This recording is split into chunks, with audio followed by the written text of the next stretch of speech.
Hello everyone. So in this presentation, we are going to see what are the DDoS attack strategies we have, botnets and applications. So this presentation is completely explores the tactics behind distributed denial of service attacks, focusing on the use of botnets and amplification techniques.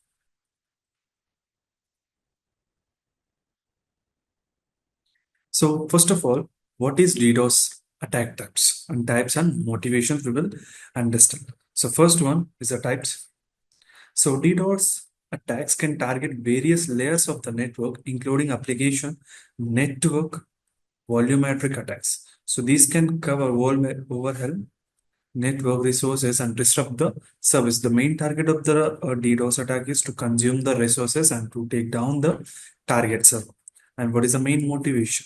So motivation for the DDoS attacks range from financial gain through extortion to disrupting the competitors or simply causing hedgehogs.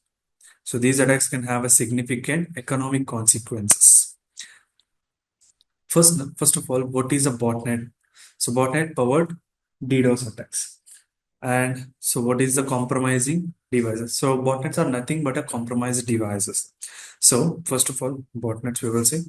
Botnets consist of a network of compromised computers controlled by a single attacker. For example, in a network, we have a two devices or three devices are there. So all these devices are controlled by a single device. So these three devices are there. So whatever the command you are executing here, the same command will execute here also.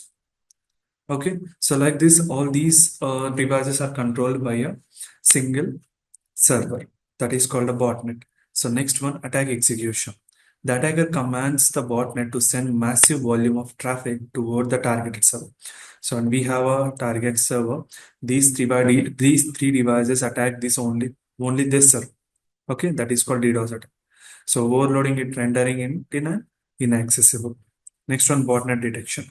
Identifying, removing compromised devices from the network is crucial to prevent botnet exploitations and minimize the attack risks. Next one, DNS amplification attacks. So exploiting DNS resolver vulnerabilities. So first one, what is DNS resolution? Resolvers are used to translate domain names into IP addresses. For example, we have a example.com is there. So example.com will be converted into 43.54.68.75. So this is called DNS resolution, DNS resolvers you can also call. So attackers exploit a flaw in these resolvers for the amplification. So next one, exploiting the vulnerabilities. Attackers craft requests that force the resolver to send back large responses, amplifying the traffic directed toward the target server. Mitigating for this DNS amplification is, so DNS amplification attacks requires measures like rate limiting, filtering, and updating resolver softwares to address the vulnerabilities. So UDP reflection attacks, spoofing source IP address. So fake IP spoofing addresses. So UDP protocol. So UDP is a connectionless protocol so that it offers a low latency, making it vulnerable for spoofing attacks. Source IP spoofing. Attackers force the source IP address in the request, making the response to be appear to originator from a legitimate source. Suppose we have two systems are there. Third system will be there. So this is a and this is a B. So A is sending the data, A is sending data to B. So here it's a third person, it's a C, it's a hacker. So okay, hacker is spoofed with IP address with the B and he wants to communicate with the A. So whatever the data is sending, A is sending to B, right? So this will be this will be transferred to the C. So this is called spoofing, IP spoofing. Then traffic amplification. Attackers leverage this spoofed traffic to amplify the attack against the target server, overwhelming its resources. So what are the mitigating for the DDoS attacks? So these are the best practices you can say. First one is the traffic filtering. Filtering malicious traffic at the network edge based on the source IP addresses, patterns, and traffic volumes. So we can mitigate the DDoS attacks. So next one, rate limiting. implementing rate limiting to restrict the number of requests from a specified source within a defined time frame can prevent the resource over.